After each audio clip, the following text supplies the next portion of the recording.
Ça y est, ça fait bientôt un mois que Animal Crossing New Horizons est sorti et on commence réellement à avoir nos petites habitudes qui s'installent. Et même si chaque jour est différent dans ce jeu, on a quand même nos petits rituels, que ce soit déterrer nos fossiles, faire un tour chez Mélie Mélo ou essayer de virer l'habitant que l'on déteste. Dédicace Jackie, dégage de mon île s'il te plaît. Et c'est pour cela qu'aujourd'hui je vais vous présenter ma routine ACNH, mais avec une petite particularité, ce sera ma routine du soir. En effet, avec le confinement, j'ai tendance à jouer entre 21h30 jusqu'à 23h30, minuit, ça dépend. Enfin bref, j'arrête de parler, c'est parti! On commence la soirée avec Marie qui nous raconte sa vie comme d'habitude et on va commencer avec le nettoyage de mon île. En effet, j'ai tendance à toujours mettre plein de trucs par terre et je sais que si je ne les enlève pas rapidement ou que je ne les entrepose pas rapidement, ça va vite prendre des proportions assez inquiétantes et mon île sera un déchet. C'est pour ça que je vais m'occuper de ça en premier. Je voulais aussi trier ma boîte aux lettres, sauf que comme mes poches étaient pleines, je pouvais rien faire, du coup je suis allée entreposer tous les objets que j'avais dans mes poches et évidemment, j'ai oublié de m'occuper de la boîte aux lettres. Je suis ensuite partie arroser toutes mes fleurs. Vous avez vu, j'ai un énorme champ de fleurs pour essayer de faire des hybrides de tulipes et de jacinthes. Sauf que évidemment, comme j'ai beaucoup de chance, mon arrosoir s'est pété.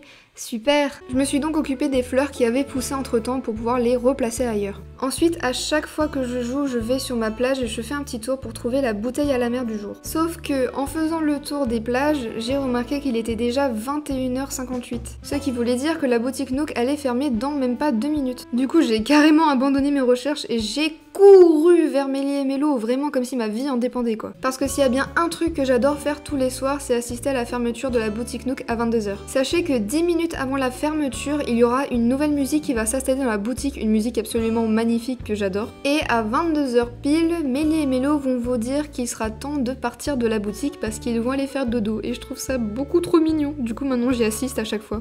Une fois m'être fait gentiment virer du magasin, je repars à la conquête de la bouteille à la mer qui en fait se trouvait à même pas 2 mètres de moi quand je me suis arrêtée. Mais bon, ça valait la peine d'attendre parce que j'ai eu un craft pour un lit coquillage, donc bon. Ensuite, on va partir déterrer les fossiles. Pour moi, déterrer les fossiles, ça fait un peu partie du nettoyage de l'île parce que j'aime vraiment pas quand ça traîne comme ça. En plus, ça tombe bien parce que j'ai déjà quelques fossiles dans mes poches que j'avais laissés par terre et que j'avais oublié de faire expertiser à Thibou, donc j'ai récolté tous les fossiles que j'ai pu trouver et je suis allée les donner à Thibou, pour au final qu'ils me disent qu'on a déjà tous les fossiles que j'avais récupérés. Mais bon, c'est pas grave, ça me permet de garder justement ces fossiles en double pour les utiliser comme décoration sur mon île. S'il y a bien un truc que je fais tous les jours sans exception sur mon jeu, c'est prendre des photos absolument partout. J'adore prendre des photos dans ce jeu parce qu'on a vraiment des angles différents, on a des filtres, on a des cadres, enfin c'est super bien fait. D'ailleurs ces photos me sont super utiles pour faire des jolies miniatures, mais aussi pour mes posts Instagram. D'ailleurs voici mon compte Instagram, je vais vous le mettre en barre d'infos si jamais vous voulez aller voir. Mais bon, c'est pour vous dire un peu que je me tape au moins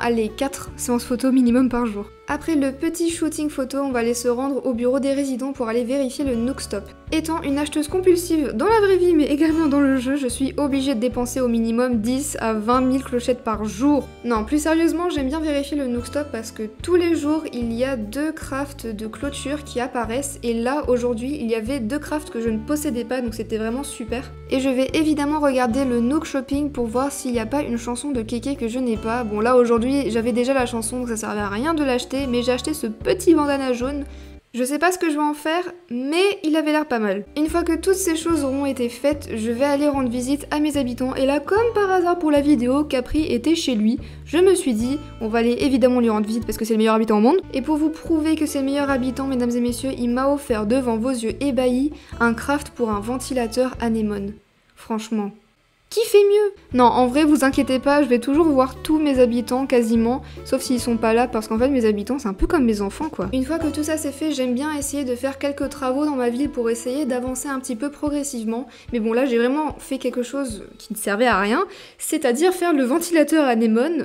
Du coup, je suis allée récupérer des anémones pour pouvoir crafter mon truc, et je l'ai placé dans la salle de bain, et c'est génial parce que le ventilateur, en fait, il a vraiment un effet dans la pièce. Enfin, vous voyez bien que les vêtements, ils bougent, donc c'est vraiment super. Du coup, j'en profite pour vous montrer un petit peu ma salle de bain qui est vraiment la seule pièce dans ma maison que j'ai vraiment travaillé. On va passer à l'avant-dernière activité de ma routine que je peux pas forcément contrôler parce que c'est un peu aléatoire. J'aime bien regarder aux alentours si je peux pas croiser des personnages spéciaux et remplir des sortes de quêtes comme avec Gulliver ou Follet. Et ce soir j'ai eu la chance de croiser Pollux que je n'avais absolument jamais croisé sur mon île, du coup j'ai complété sa sorte de petite quête où il fallait que je pêche 3 gros poissons il me semble. Et ensuite j'ai croisé Céleste qui m'a passé le craft d'une baguette chrysanthème qui est vraiment super jolie, donc je pense que je la crafterai un peu plus tard. Et plus tard dans la soirée soirée, genre vers 23h45, évidemment quand je filmais plus, il y a eu une pluie d'étoiles filantes, j'étais vraiment super contente. Et puis voilà quoi. Et enfin, évidemment le meilleur truc, c'est faire des wifi avec d'autres joueurs. Comme je savais pas à qui demander ou je savais pas qui est-ce qui était vraiment disponible, bah du coup j'ai demandé à mon copain d'ouvrir ses portes et je suis venue chez lui. Et au bout d'un moment, je suis rentrée chez moi bien évidemment, j'ai arrêté de filmer et j'ai continué de jouer un peu de mon côté. Et voilà, c'est la fin de ma petite routine ACNH du soir, j'espère qu'elle vous aura plu. Je voulais aussi vous remercier pour les 8000 abonnés, franchement je m'attendais pas du tout à ça. Je suis vraiment choquée mais en même temps je suis tellement contente et voilà, merci beaucoup pour tout votre amour et tout votre soutien et tous les commentaires. Aussi si vous le souhaitez, n'hésitez pas à me décrire votre petite routine ACNH à vous. Sur ce, je vous laisse, c'était les Tommy Saucé. Bisous les petits potes.